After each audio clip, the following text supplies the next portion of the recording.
তো আমার বাড়ি হচ্ছে রানাঘাট, আর আমি যখন বাজার ঘাটে যাই চারিদিকে দেখি সবার ওই মাথায় ফুলের টায়রা দিয়ে ঘুরে বেড়াচ্ছে। তো আমি ভাবি কোথায় যাই কোথায় যাই। তো তোমরা বুঝতে পারছো আমি চলে এসেছি সে ভাইরাল ফুল বাগান বলে, যেটা আবার রিসেন্টলি ভাইরাল হয়েছিল ফুল কি তালতলা। তো এটা হচ্ছে চাপড়ার ফুল বাগান বলে। তো আমিও চলে এসেছিলাম, এসেই দেখো আমার বেসিক্যালি আমার ভিড়ভাট্টা বেশি পছন্দ হয় না।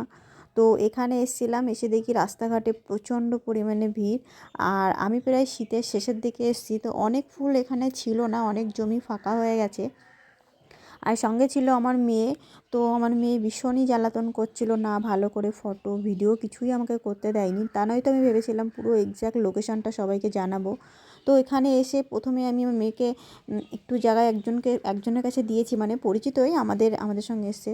সে একটু ধরেছে বলে আমি তো দেখো কত সুন্দর সুন্দর ফুলের ভিডিওগুলো নিতে পেরেছি। আমি শুধু ভাবছিলাম একই গাছ থেকে দুটো কালার ফুল হয়েছে, দেখো দুটো না, এর মধ্যে তিনটে কালার আছে। কি একসাথে অনেক গাছ পুঁতেছে আমি বুঝতে পারছি না, কিন্তু ভীষণ কালারফুল একটা ফুলের বাগান দেখো। আর ওই সাইডে ছিল সাদা, মানে দেখো দূরে দূরে যত দূর চোখ যাচ্ছে শুধু ফুল আর ফুল। এখানে শুধু ফুলেরই চাষ। আর এই যে যে ঝিরিঝিরি ফুলগুলো হয় সেইগুলো, এই ফুলটা ভিডিও নিতে গিয়ে আমার ভীষণই হচ্ছে খারাপ লেগেছিলো, কারণ যারা চাষ করে তারা প্রচণ্ড মুখ করছিল। আর এইখানে গিয়ে ছবিতে যতটা সুন্দর লাগে ততটা সুন্দর এখানে ছিল না। আর এই ফুলগুলো আমি খুব জুম করে করে ভিডিও করে তুলেছি বলে দেখতে ভালো লাগছে না। এগুলো ভালো লাগছে, মানে ফোনেই এগুলো দেখতে ভালো লাগছে, কিন্তু কাছে গেলে অতটাও ভালো না। আর সবথেকে বড় কথা, যারা চাষ করছে এই চাষি, মানে এই জমির যে মালিক, এক একটা জমির এক একটা মালিক, তারা ভীষণ মুখ করছে, চিল্লাচ্ছে, জানা তাই বলছে। তো যাই হোক, ভাইরাল যখন হয়েছে মানুষ সবাই যাচ্ছে, আমিও দেখতে গেছিলাম। তো আমি হচ্ছে তোমার 10-এর মধ্যে 5 দেবো, আমার খুব একটা ভালো লাগেনি। এক হচ্ছে আমি গ্রামের মেয়ে, আমার মাঠ দেখা অভ্যাস আছে, তবুও ফুল টুলগুলো আমাদের ওখানে হয় না। এখানে ফুলের চাষটাস ভালোই লাগছে দেখতে, কিন্তু 2 হচ্ছে এখানকার চাষিরা প্রচণ্ড মুখ করছিল, ওই জন্য ভালো লাগছিল না, মানে সবার সামনে জানা তাই করে বলছে।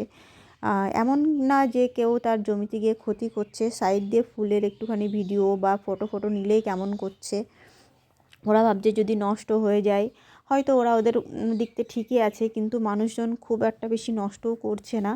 ওরা প্রচণ্ড আর কি ডিস্টার্ব হচ্ছে মানুষজনে। আবার কিছু কিছু লোক আছে এখানে অনেকজন দেখতে যাচ্ছে, তাদের খুব ভালোই হচ্ছে, অনেক মানে দারিদ্র লোক যাদের আর কি এখানে একটা ব্যবসা শুরু করে দিয়েছে, যে ফুল টুল নিয়ে প্রচুর, এই যে টায়রাগুলো ওখানে হচ্ছে 30 টাকা করে নিচ্ছে। আর দেখো আমি ফুলের মধ্যে একটুখানি ছবি তুলে নিয়েছি, আর মেয়েকে ধরার মতো কাউকে পাচ্ছিলাম না বলে, মানে রাখার মতো, তো বেশি ছবি মেবি আমি তুলতেও পারিনি। যাই হোক, যাওয়ার ইচ্ছা ছিল, অবশ্যই কারোর যদি ইচ্ছা থাকে অবশ্যই যাবে রানাঘাট থেকে ধানতলার দিকে যেতে। চাপড়া বলে একটা জায়গা, ওখান দিয়ে গেলেই তোমরা বুঝতে পারবে যত টুকটুকি সব ওই ভাইরাল ফুল বাগানের দিকেই যাচ্ছে। তো যেতে পারো।